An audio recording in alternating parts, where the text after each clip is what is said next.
Meu nome é Zélia Luiza Pierdonat, eu sou professora de Seguridade Social do Mackenzie e também atuo com Seguridade Social, especialmente Previdência e Assistência, na Procuradoria Regional da República. Então, tenho atuado tanto no âmbito acadêmico quanto no Ministério Público com questões relacionadas a duas áreas da Seguridade Social, que é Previdência e Assistência Social. Eu hoje vou tratar com vocês, especialmente questões relacionadas à Previdência, mas antes disso, eu gostaria de contextualizar a Previdência Social. Por quê? Porque desde a Constituição de 88 que a Previdência está inserida dentro de um conjunto de proteção social que a Constituição denominou Seguridade Social. É interessante que quando nós utilizarmos o termo, nós brasileiros, utilizarmos o termo Seguridade Social, nós vamos ter que associar a 3 direitos sociais: saúde, previdência e assistência. Vocês podem observar no artigo 194 da Constituição, e está no slide, que a Seguridade Social é um conjunto de proteção que envolve saúde, previdência e assistência. Embora a Constituição mencione que é um conjunto, infelizmente, nós não temos visto as ações coordenadas relacionadas à saúde, previdência e assistência, nem por parte do Legislativo, nem por parte do Executivo e nem por parte do Judiciário. Então, eu gostaria de, inicialmente, trazer esse conceito, demonstrar que a Constituição fala que tem que ser um conjunto integrado de ações e, depois disso, então, quero tratar especificamente da proteção previdenciária e alguns pontos da proteção assistencial. Então, primeiro é isso. Quando nós falamos em Seguridade Social, eu costumo, inclusive, fazer uma analogia com frutas. Eu digo que Seguridade Social é frutas e que Previdência, Saúde e Assistência é banana, laranja e maçã. Então, se eu quero tratar do conjunto das frutas, eu tenho que utilizar o termo frutas. E se eu quiser falar especificamente de Previdência Social, então eu vou usar banana. Se eu quiser falar de assistência, eu vou falar de laranja. E se eu quiser falar de saúde, eu vou falar de maçã. Então, se eu for falar de Previdência, eu sei que banana é uma fruta, mas eu não posso achar que toda fruta é banana. Por que eu menciono isso? Com frequência eu tenho visto, por parte dos membros do Poder Judiciário ou mesmo de pessoas que escrevem sobre a matéria, tratar de Previdência como sinônimo de Seguridade Social. Então, chamo atenção em relação a isso. Inclusive, quando a gente discute se tem ou não déficit de previdência, eu observo que muitos setores querem utilizar os recursos para comprar todas as frutas e querem comprar só banana. Então, eu quero fazer essa distinção, até porque, em língua espanhola, Seguridade Social significa normalmente Previdência Social, ou a previdência e parte de assistência. Por exemplo, quando eu falo do ordenamento jurídico espanhol, o termo Seguridade Social significa o que para nós brasileiros é Previdência Social e parte do que é assistência social. Agora, para nós brasileiros, como disse há pouco, Seguridade Social é um conjunto de saúde, previdência e assistência social. Então, sempre ter presente que nós temos esses 3 direitos sociais assegurados. Então, embora nós tenhamos 3 frutas, nós vamos ter, para cada um desses direitos, características específicas. As características específicas da Previdência estão nos artigos 40, 201 e 202 da Constituição. As características específicas da saúde estão nos artigos 196 a 200 da Constituição e assistência social 213 e 204. Só que nós temos 2 artigos da Constituição que tratam das frutas como um todo, que tratam da Seguridade Social, que são os artigos 194 e 195. O artigo 194, ele vai tratar dos princípios de Seguridade Social. Eles estão elencados no parágrafo único do artigo 194 e também no caput e no parágrafo 5º do artigo 195. Esses são princípios de Seguridade Social. E, portanto, são princípios aplicáveis a todas as frutas. Eu tenho chamado a atenção que a própria Constituição, ela fez, tanto quanto na redação original, como com a emenda 20, fez um pouco de confusão em relação a frutas e bananas. Se vocês observarem no slides, e que está na tela, eu coloquei 2 vezes o inciso 7º. E por que coloquei 2 vezes o inciso 7º? Porque na redação originária, ainda ele trazia, eu diria assim, como pano de fundo, o conjunto de proteção. E no inciso, na redação dada pela emenda 20, esqueceu totalmente das frutas e tratou, num dispositivo que pretende tratar das frutas, tratou só da banana. Então, só para demonstrar que nós temos preceito na própria Constituição, confundindo frutas com bananas, né? Então, dentre os princípios de Seguridade Social, eu quero ressaltar o princípio da universalidade da cobertura e do atendimento. A ideia de Seguridade Social é proteger a todos. Todos aqueles que estão em situação de necessidade, a Constituição disse que terão proteção por esse conjunto integrado de ações. Eu costumo, inclusive, demonstrar a Seguridade Social com uma árvore. De um lado da árvore eu tenho a saúde. E a saúde, com a Constituição de 88, passou a proteger a todos os brasileiros. Porque antes da Constituição de 88, a saúde pública era basicamente dirigida a quem? Ela era dirigida aos trabalhadores e seus dependentes. E nem todos os trabalhadores, por quê? A lei que protegia os trabalhadores rurais, que é a lei que criou o Fundo Rural, dizia expressamente que os trabalhadores rurais e seus dependentes só teriam acesso se tivesse recurso.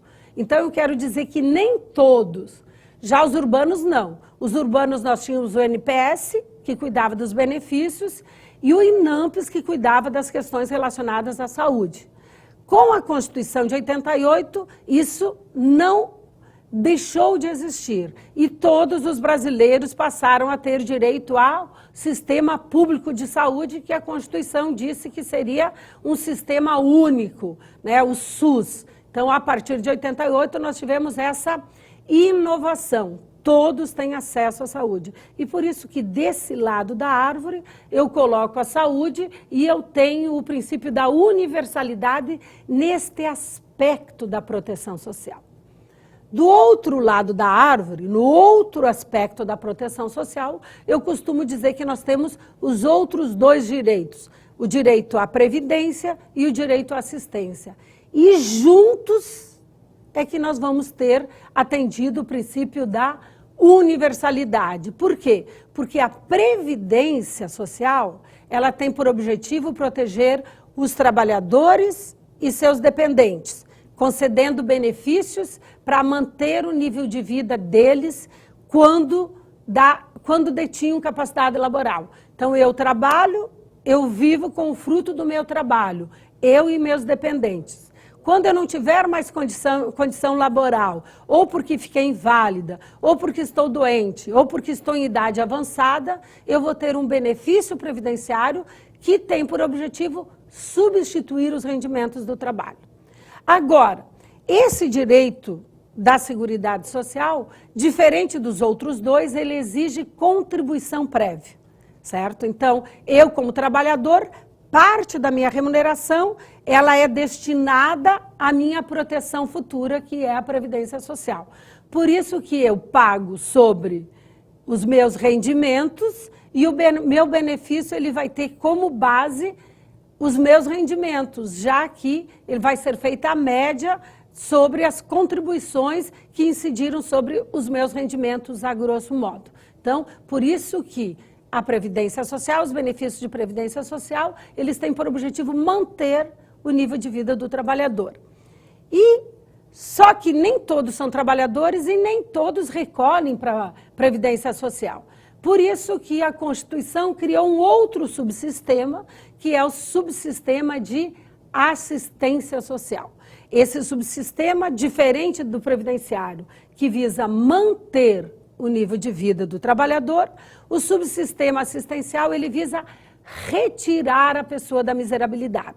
Então, tem objetivos diferentes. E a Constituição diz que esse subsistema será concedido, haverá proteção da assistência social independente de contribuição. E por uma questão lógica, porque se eu vivo num estado de miserabilidade, eu não tenho condições de pegar parte dos meus recursos, até porque eu não tenho recursos para pensar na minha proteção futura. Então, o objetivo da assistência social, eu ressalto, ele é de retirar a pessoa da miserabilidade. E os benefícios, eles devem ter função diferenciada, já que visa retirar a pessoa da miserabilidade, ele tem que ter, o montante dele tem que ser exatamente nesse sentido, para retirar a pessoa da miserabilidade e conceder o mínimo existencial.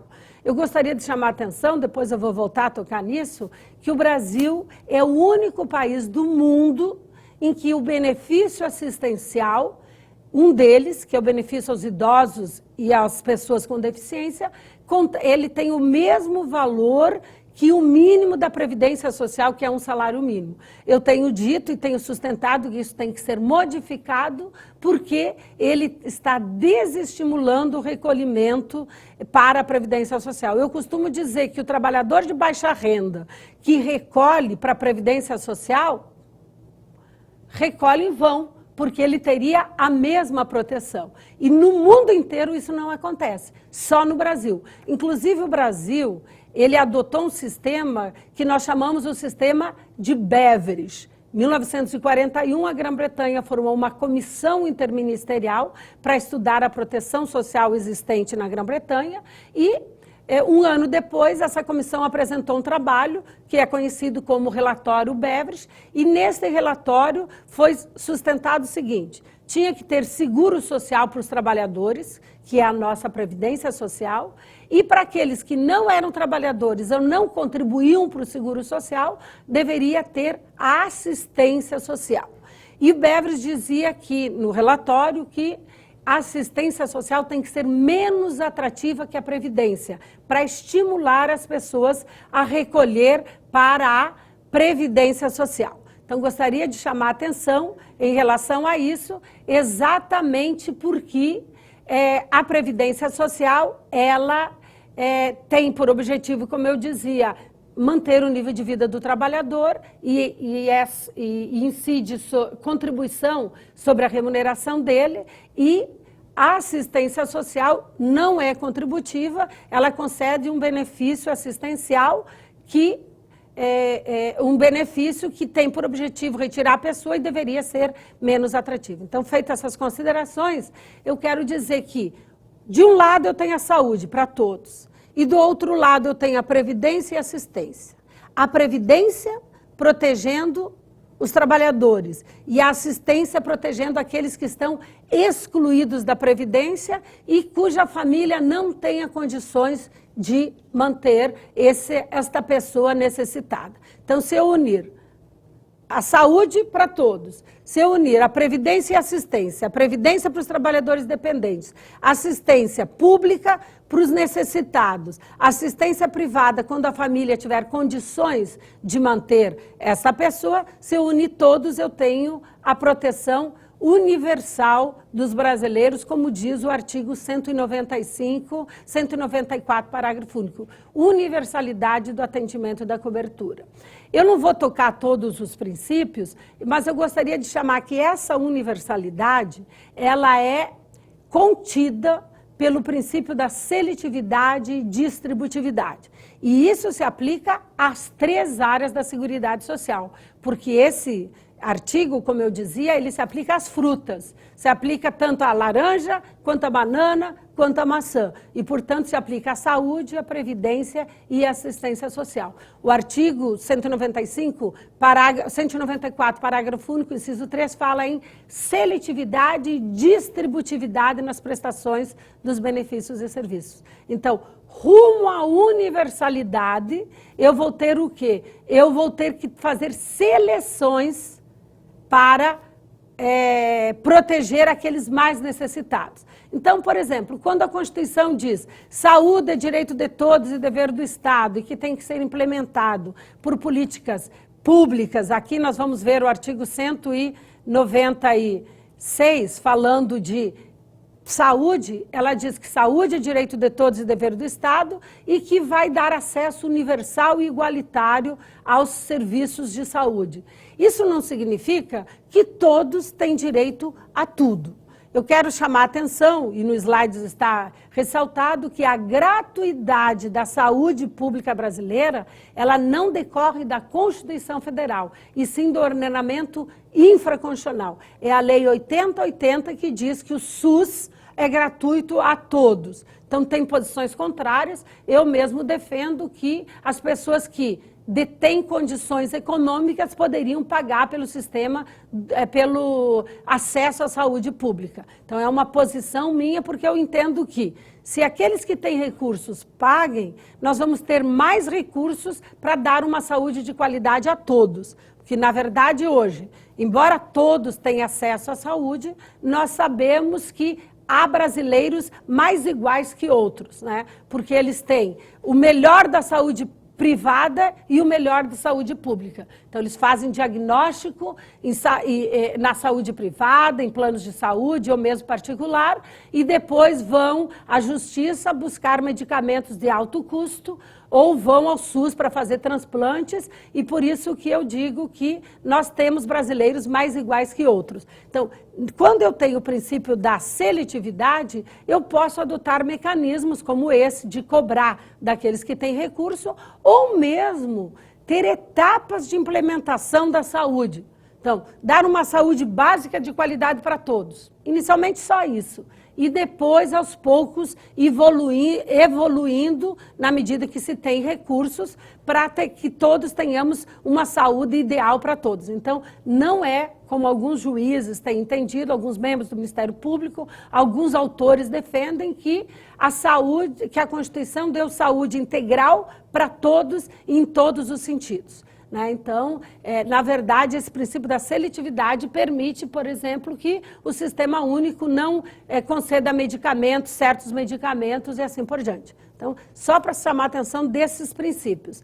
E eu vou voltar um pouquinho no 194 para falar aquele preceito que eu falei, que a própria Constituição confunde banana com frutas. O inciso 7º diz que a gestão da Seguridade Social tem que ter caráter democrático e descentralizado.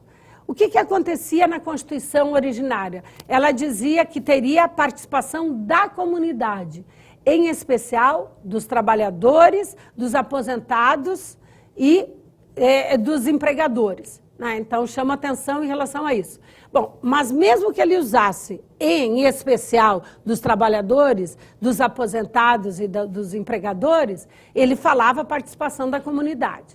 Com a emenda 20, veio uma nova redação e aí sim, aí é a verdadeira confusão entre frutas e bananas, porque ele diz que a gestão tem caráter democrático e descentralizado mediante gestão quadripartite, com a participação dos aposentados, do governo, dos aposentados, governos, dos trabalhadores e dos empregadores. Ora, isso aí interessa as bananas, isso aí interessa a Previdência Social.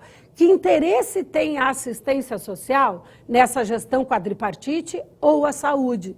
Então, aqui, nesse preceito, se verifica que o próprio constituinte derivado confundiu o sistema com um dos subsistemas, confundiu Seguridade Social com Previdência Social. Então, eu gostaria de ressaltar a todos que nós temos um sistema e que esse sistema tem que ser visto na forma como a Constituição estabelece, que é um conjunto integrado de ações. Eu chamava a atenção também que nós temos mais 2 preceitos relacionados aos princípios, que é a solidariedade, porque o artigo 195 diz que toda a sociedade vai contribuir para a Seguridade Social, e ainda um outro preceito do artigo 195, que é o custeio prévio. é interessante porque hoje se fala tanto em déficit da Previdência, né? E em relação à Seguridade Social, a Constituição diz que qualquer aumento, criação ou expansão de benefícios e serviços da Seguridade Social tem que ser antecedido pelas fontes de custeio. Mas, infelizmente, legislativo não respeita, executivo não respeita e judiciário não respeita. Então, nós vemos, por exemplo, quando um juiz determina que se pague um medicamento de alto custo ou um tratamento de alto custo, como o Tribunal Regional Federal da Terceira Região determinou uma cirurgia em Miami de uma criança. Esse custo foi mais de $1 milhão, né? Então, houve uma ampliação sem qualquer aumento de fonte de custeio. Então, aqui eu demonstro que o judiciário não tem se preocupado com isso. O legislativo, nós cansamos de ver, por exemplo, pega o Estatuto de Idoso, que ampliou a proteção da assistência social, não há qualquer menção à fonte de custeio. E o Poder Executivo também, eu tenho visto algumas interpretações expandindo a proteção também sem qualquer fonte de custeio. Eu costumo dizer que criar direitos é maravilhoso, dar votos para os membros do Poder Legislativo, dos membros do Poder Executivo, faz os membros do Poder Judiciário e do Ministério Público dizer que estão fazendo justiça social, mas isso tudo custa. E custa para quem? Para a sociedade como um todo, porque o artigo 195 diz que a Seguridade Social será financiada por toda a sociedade de forma direta e indireta. Aqui nós falamos da saúde com a Constituição de 88, vocês podem ver ali no slide, é dirigida a todos, só que é interessante porque a Constituição ressalta. Eu costumo dizer, e vejo muitas decisões judiciais, tocando só na cereja do bolo, de saúde é direito de todos e dever do Estado. É a primeira frase do artigo 196. O artigo 196, primeiro, ele está inserido dentro deste conjunto. Nós temos ali o 194, 195, que trata de toda a Seguridade Social. E, além disso, o próprio artigo 196 diz que tem que ter um acesso universal e igualitário. Será que todas as pessoas que se encontravam na situação daquela criança que foi para Miami fazer a cirurgia, teriam o mesmo tratamento? Será que nós brasileiros teríamos condições de bancar isso? Então, essa é a ideia, esse é o objetivo da Constituição, quando a Constituição estabelece que o acesso tem que ser universal e igualitário. Em relação à Previdência Social, já mencionei que ela visa substituir rendimentos do trabalho. E ela, diferente dos outros dois subsistemas, ela é contributiva. Ela exige contribuição prévia. E a Previdência Social, ela se apresenta de duas formas. Nós temos a Previdência Obrigatória, que o próprio nome diz, não depende da vontade do trabalhador em recolher, é obrigatório, é compulsório isso. E nós temos a Previdência Complementar. A Previdência Complementar, ela tem por objetivo proteger o trabalhador que ganha além do teto de proteção da Previdência Obrigatória, que hoje o valor em 2016 é R$ 5.189. Então, se eu ganho, por exemplo, R$ 10.000, a Previdência Obrigatória vai conseguir me manter até R$ 5.189. Então, se eu quiser ter proteção que corresponda ao meu nível de rendimentos, eu preciso, então, ir para a Previdência Complementar, e esta tem a característica da voluntariedade. E a Constituição estabelece que a Previdência tem que ter equilíbrio financeiro e atuarial. A assistência social, já mencionei, é dirigida aos necessitados e independe de contribuição. E a Constituição de 88, ela estabeleceu que os poderes públicos deveriam implementar um benefício aos idosos e às pessoas com deficiência. E esse benefício, segundo a Constituição, tem que ser igual ao salário mínimo, e eu fiz também já ponderações em relação a esse valor. Eu tenho artigos defendendo que esse valor tem que ser reduzido, porque o salário mínimo é para proteger o trabalhador e seus dependentes. O artigo 7º diz isso, que é para manter o trabalhador e sua família. Ora, não tem lógica eu ter um benefício para proteger só o idoso, ou só a pessoa com deficiente, no mesmo valor. Eu estou, inclusive, priorizando esse subsistema que, segundo o Beveridge, deveria ser menos atrativo. Eu estou priorizando porque ele acaba dando uma proteção superior à Previdência Social, já que, quando a Constituição diz que não tem benefícios da Previdência menor que o salário mínimo, ela está protegendo o trabalhador e sua família. E aqui eu tenho a proteção personalíssima, à pessoa com deficiência e ao idoso. Eu gostaria de dizer que, como a Constituição ampliou a proteção, deu saúde para todos, não só para os trabalhadores, manteve o seguro social, a previdência social, mas ampliou benefícios, por exemplo, o salário maternidade, que antes era de 88 dias, passou a 120. Ampliou muito a proteção previdenciária. E, além disso, criou a assistência social como um direito subjetivo. Porque antes nós tínhamos proteções assistenciais, mas proteções que não eram tidas como direito subjetivo. Então, dependia da existência de recursos e eu diria, havia um assistencialismo, né? A Constituição de 88, ela criou um benefício de um salário mínimo ao idoso e deficiente, criou a necessidade de proteção às crianças e adolescentes carentes, que aí nós vamos ter o benefício do Bolsa Família. Tudo isso, essa ampliação da proteção exige recursos. E a Constituição de 88 efetivamente ampliou muito os recursos. Antes nós tínhamos só a contribuição do trabalhador e do empregador. E com a Constituição de 88 nós passamos a ter 6 contribuições. Depois, com a emenda 42 nós aumentamos ainda, nós tivemos 7. Tivemos a criação da contribuição sobre importação, que passaram a ser 7. E tivemos um período que tínhamos 8, que era a CPMF.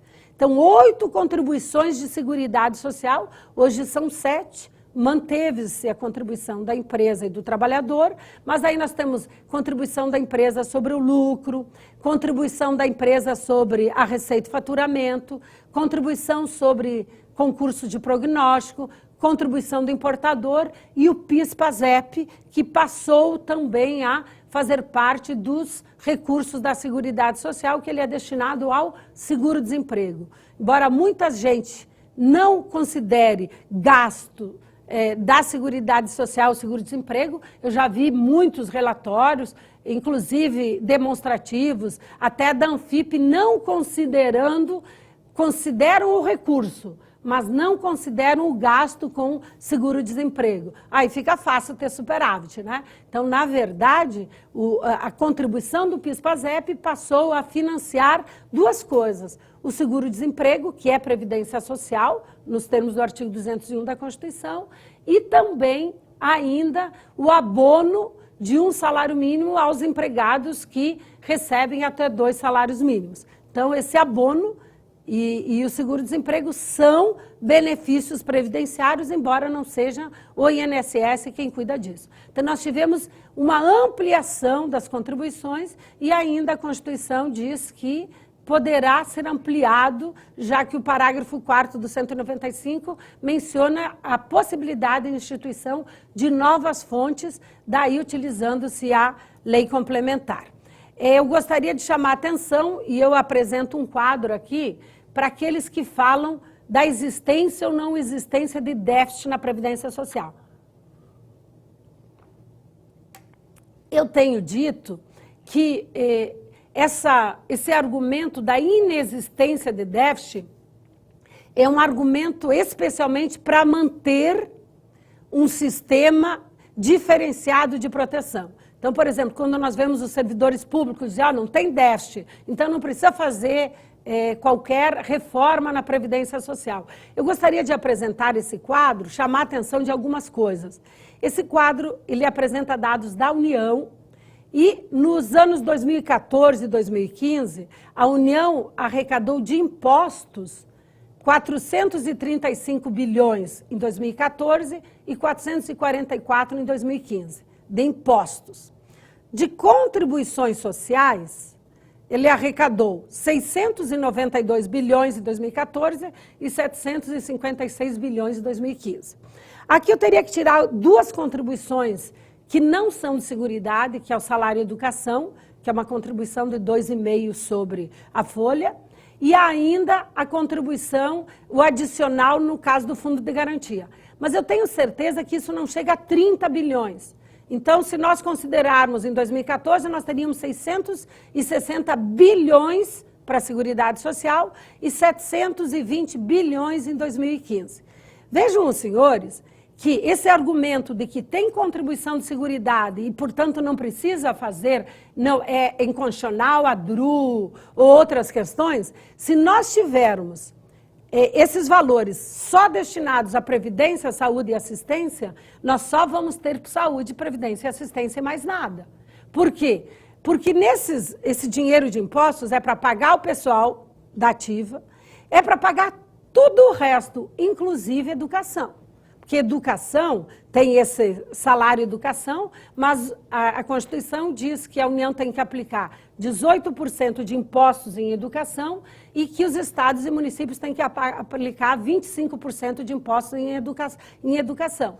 Então, se nós tirarmos, se fizermos como alguns membros do Poder Legislativo Federal têm sustentado, como a Anfip tem sustentado, como servidores públicos têm sustentado, de que é superavitário, nós vamos ter só isso. Porque se nós pegarmos os gastos com o pessoal civil e com educação, terminam os recursos. E aí nós reclamamos que não tem segurança pública, nós reclamamos que nós não temos infraestrutura. Então nós temos que ser coerentes. Não podemos ter esse discurso parcial. É importante, inclusive, repensar o Pacto Federativo, repensar se esse sistema tributário está de acordo com as exigências da sociedade brasileira. Tá? E eu quero aqui ressaltar os gastos que se teve com Previdência Social. Observem no quadro, nós temos ali o regime geral de previdência, que são os gastos com o INSS, em 2015 foi de 431 bilhões. A previdência dos servidores públicos, civis e militares, 100 bilhões. Gente, 100 bilhões, não dá 2 bilhões de pessoas gastando 100 milhões de reais. Bilhões de reais. Enquanto que os 431 está protegendo 30 milhões de pessoas. Então, nós temos aqui eu diria, interesses corporativos também nessa defesa em relação aos servidores públicos. Agora, eu gostaria de chamar a atenção o quanto se gastou em saúde. Que saúde é para todos. Se gastou 111 bilhões em 2015 e 98 bilhões para atender 200 milhões de pessoas. Então, quando se diz, não tem que ter reforma da Previdência, eles querem manter, inclusive, esses parcos recursos para a saúde. Nós temos problema de gestão na saúde, temos, mas nós temos também insuficiências de recurso para a saúde pública. O Brasil é o único país de saúde universal que gasta tão pouco em termos de PIB em saúde. Então, primeiro, se a gente quer pensar eventual reforma da Previdência, nós temos que pensar que ela está dentro de um conjunto de proteção e que, além disso, que envolve saúde, previdência e assistência, mas que, além disso, nós temos outros direitos, nós temos outros gastos que precisam ser considerados. Olha, em educação, 102 bilhões a União gastou. Né? Aí a gente quer ter um país diferente.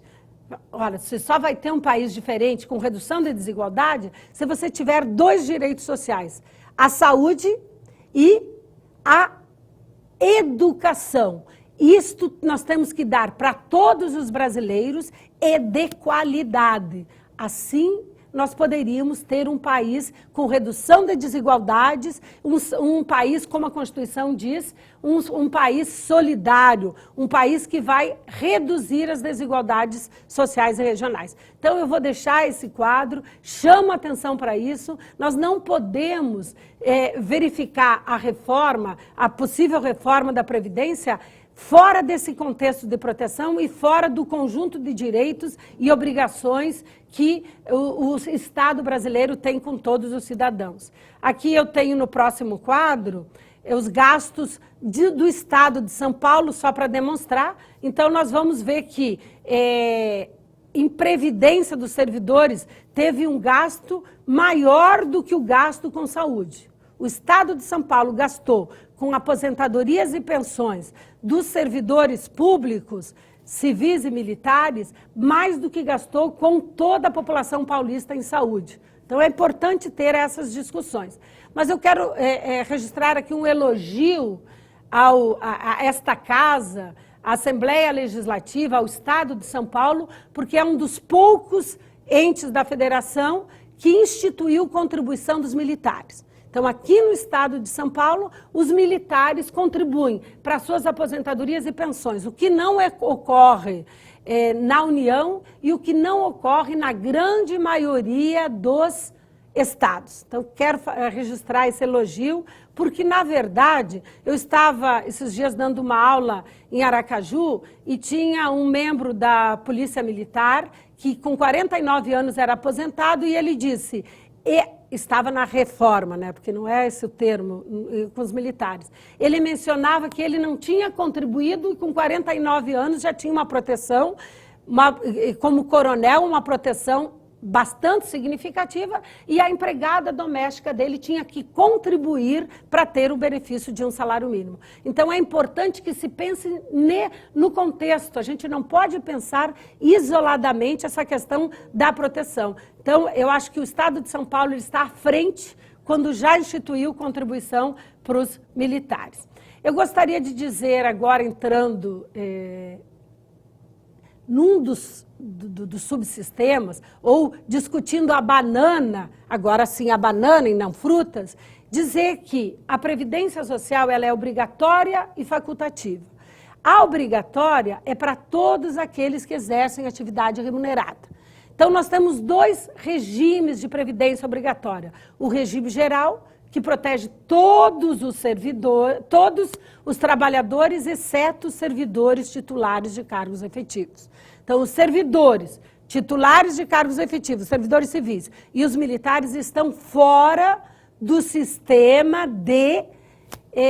do regime geral. O regime geral, que é administrado pelo INSS, protege todos os outros, todos. E os servidores públicos estão protegidos pelos regimes daqueles entes que instituíram o regime. Na verdade, nem todos os municípios instituíram. Todos os estados, os 26 estados instituíram, a União instituiu, o Distrito Federal instituiu, e dos 5.500 e poucos municípios, menos de 2.000 instituíram.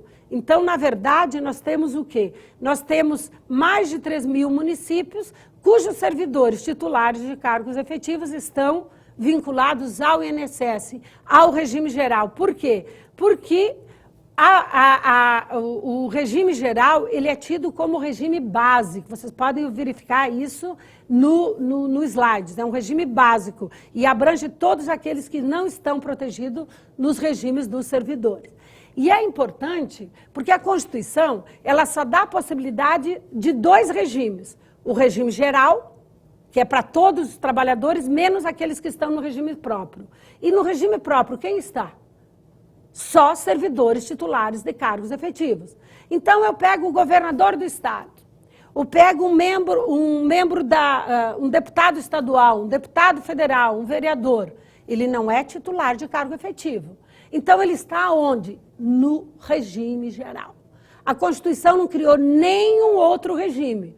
Por isso, são inconstitucionais todos os regimes especiais criados para dar aposentadoria para governador, dar aposentadoria para deputado, para senador, são inconstitucionais, ao menos como sistemas obrigatórios. Pode ter previdência complementar facultativa. Aí é uma outra questão. E ainda, nesse caso, deputados e senadores, para aqueles entes que já instituíram, como o caso de São Paulo, como o caso da União, porque o que aconteceu? A Constituição, a partir de 2003, com a emenda constitucional 41, ela disse que os entes da federação podem adotar o mesmo teto do regime geral, que hoje é 5.189. Só que para isso tem que criar a previdência complementar. Então, o Estado de São Paulo, a União, o Estado do Rio de Janeiro, o Estado do Rio Grande do Sul, alguns estados já instituíram. Então, eu faço um concurso para juiz no Estado de São Paulo. Até 5.189, eu estou protegida no regime obrigatório. Entre 5 mil e pouco e os 20 mil e pouco que eu vou receber, eu estou protegida se eu entrar na Previdência Complementar, porque ela é facultativa. Então, é a mesma coisa. Por exemplo, eu como professora do Mackenzie, imaginemos que eu ganho 10 mil reais. Até 5.189 eu sou segurada obrigatória da Previdência Social, do regime geral, pago contribuição previdenciária, estão vinculados ao INSS. Se eu quiser, entre a diferença de 5.189 e 10 mil, eu vou para a Previdência Complementar, que ela tem por objetivo manter o nível de vida quando eu ganho além do teto da Previdência obrigatória. Então, gostaria de mencionar isso e gostaria de dizer que, embora eu tenha o regime geral e o regime dos servidores, eu tenho esses dois regimes, eles têm a possibilidade de contagem recíproca. Certo? Então, o tempo que eu exerci no público, eu posso contar no privado, e o tempo do privado, eu posso contar no público.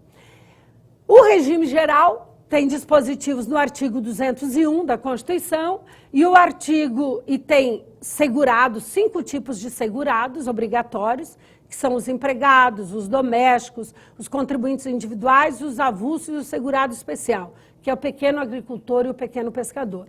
Mas ainda o INSS, o regime geral, admite que eu, que não exerço atividade remunerada, contribua na condição de facultativo. Então, esses são os segurados do regime geral, os segurados do INSS. Como dependentes, nós temos no regime geral 3 classes: cônjuge, companheiro e filhos, menores de 21 anos ou inválido, os pais e os irmãos, também menores de 21 anos ou inválidos. Esta dependência do regime geral normalmente é a mesma no regime dos servidores. Muda muito pouco, só que depende de cada ente federativo. Mas na primeira classe vai ter cônjuge e filhos, pais e irmãos. Os pais e irmãos, eles só são protegidos no caso de inexistência de dependentes de primeira classe. E além disso, tanto nos regimes próprios dos entes federativos, quanto no da União, e mesmo no regime geral, os pais e os irmãos, eles só são dependentes se comprovada a dependência econômica. Enquanto que os de primeira classe, a lei dispensa a comprovação da dependência econômica. Então, por exemplo, o meu marido trabalha, ele recolhe previdência social para o INSS, ele morre. Eu, mesmo sendo procuradora da República, sendo professora do Mackenzie, eu vou ao INSS, peço um benefício e ganho. Eu entendo que não deveria ser assim. Eu entendo que deveria ser concedido àqueles que dependem economicamente. Mas a legislação brasileira não é assim, ao menos atualmente não é assim. Então, eu vou ao INSS, peço pensão e vou receber o benefício de pensão. Eu gostaria de...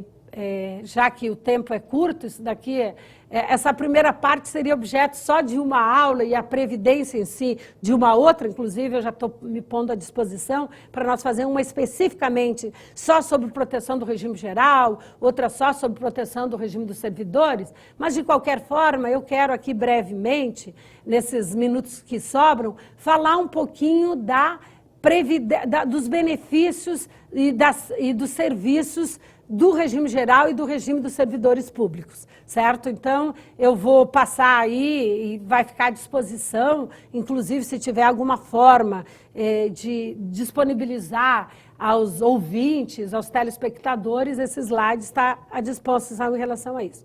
Os benefícios que o regime geral, que o INSS concede, de bananas de previdência social, nós temos 4 tipos de aposentadorias. Temos mais 4 benefícios para o segurado e 2 benefícios para os dependentes. Nós temos aposentadoria por idade, aposentadoria por tempo, aposentadoria especial, aposentadoria por invalidez, auxílio doença, auxílio acidente, salário maternidade, salário família, isso para o segurado. Para os dependentes, pensão por morte e auxílio reclusão. O regime dos servidores, ele tem basicamente os mesmos benefícios. Tem uma aposentadoria a mais, que é a aposentadoria compulsória. O servidor, quando completar 70 ou 75 anos, dependendo da situação, porque o ano passado veio uma emenda que ampliou para 75, a aposentadoria compulsória, o limite para a saída, esses servidores, então, eles têm que obrigatoriamente sair do serviço público. Por isso que, além dos demais benefícios que eu mencionava, o regime dos servidores ainda tem a aposentadoria compulsória. Gostaria de ressaltar que a lei, a norma geral que trata sobre o regime dos servidores, diz que o regime próprio tem que ter aposentadorias e pensão. Eu entendo que esse dispositivo é inconstitucional porque o artigo 40, que trata dos servidores públicos, diz que se aplicam no que couber as mesmas regras do regime geral. Então, não pode ser excluído do sistema previdenciário salário maternidade, auxílio doença e assim por diante. Eu sei que tem alguns entes federativos que excluem, mas no meu entendimento é indevido. Tudo tem que ser para a conta da previdência do município, do estado, da União. Todas essas prestações. Não é que o servidor que fique doente não vai ter a proteção, tem. Mas alguns entes federativos não atribuem essa conta para o sistema previdenciário. Eu quero chamar a atenção das diferenças das aposentadorias, por exemplo, por tempo, nos dois regimes. Nós que somos servidores públicos, porque eu sou servidora pública do Ministério Público Federal, eu, como servidora pública, para me aposentar por tempo de contribuição, além do tempo de contribuição, eu tenho que ter uma idade mínima, que para o homem é 60, para a mulher 55. Então, 35 de contribuição para o homem, 30 para a mulher, e uma idade mínima de 55 para a mulher e 60 para o homem. Ainda tem essas diferenças entre homens e mulheres. Nesta reforma que está sendo discutida, está se ventilando a possibilidade de não igualar, ao menos aproximar. Eu tenho artigos defendendo a necessidade de se igualar homens e mulheres. A maioria dos sistemas no mundo já igualaram, certo? Ou se não igualaram, reduziram em 2 ou 3 anos, 2 anos praticamente, a diferença. Então, esse é um ponto que está sendo objeto de discussão, mas que hoje é assim. A mulher, para se aposentar no regime dos servidores, precisa ter 30 anos de contribuição e 55 de idade. O homem, 35 e 60 de idade. E essa é para aposentadoria por tempo. No regime geral, basta o quê? No regime geral, basta 35 de contribuição para o homem e 30 para a mulher. Esta é a aposentadoria por tempo. Eu quero ressaltar que hoje não existe mais aposentadoria integral no serviço público. Ela existe só como regra de transição. Regra de transição para quem entrou até 2003. Eu tenho um artigo, é só botar meu nome, no Google vão encontrar as diversas formas de proteção dos servidores públicos depois das reformas. E ali tem aposentadoria por tempo, por idade, e tem inclusive as regras de transição que eu não vou tratar agora. Provavelmente a gente faça um outro programa só para tratar da proteção dos servidores públicos. Na aposentadoria, eu gostaria de ressaltar que essa aposentadoria por tempo, no caso dos professores, ela é reduzida em 5 anos, para os professores do ensino infantil, médio e fundamental. Os professores universitários não. Então, reduz tempo e reduz idade. A aposentadoria por idade, ela é a mesma. Eu não vou mais falar com slides, eu quero mencionar aqui, a aposentadoria por idade é a mesma idade, tanto no regime geral quanto no dos servidores. 65 para o homem e 60 para a mulher. No regime dos servidores tem que ficar 10 anos de serviço público e 5 no cargo, e no regime geral tem que ter 15 anos de contribuição. A gente pode discutir num outro programa como é que calcula esse benefício, tudo, mas a idade é a mesma. Para os trabalhadores rurais, essa idade reduz em 5 anos. Ao invés de ser 65 para o homem e 60 para a mulher, é 60 para o homem e 55 para a mulher. Temos a aposentadoria por invalidez, que no caso do regime geral precisa 12 meses e é dispensada a carência em algumas situações, certo? E dentre os quais acidente de qualquer natureza. Nós temos a aposentadoria especial que reduz o tempo, ao invés de ser 30 e ser 30 e 35, é 25, 15 ou 10. Temos a aposentadoria compulsória no serviço público e ainda outras proteções. A pensão por morte, ela teve mudanças tanto no regime dos servidores, que paga 100% até o teto do regime geral, além disso paga 70%, e no regime do INSS, no regime geral, teve mudanças no ano passado, dependendo da idade do cônjuge, nós vamos ter a pensão por um período X. Gente, eu praticamente hoje falei só das frutas, das características de cada uma das frutas, e num outro momento vamos discutir especificamente os requisitos e a maneira de se calcular os benefícios no regime geral, pode ser um programa só para isso, e no regime dos servidores. Eu quero dizer que é uma alegria estar aqui na TV Assembleia, tratando de temas tão importantes para todo cidadão brasileiro, que é a proteção social. Foi uma grande oportunidade, espero ter contribuído para distinguir frutas das espécies e estou sempre à disposição e quero dizer que nós temos que pensar na proteção não só de hoje, na proteção de hoje e na proteção de amanhã. A isso eu tenho chamado de princípio da equidade intergeracional. Temos que pensar em sistemas sustentáveis. Não adianta darmos proteção só para os que são protegidos hoje. E nós temos que garantir não só a proteção previdenciária, a proteção assistencial, saúde de qualidade, educação e todos os demais direitos que a Constituição de 88 estabelece. Muito obrigada.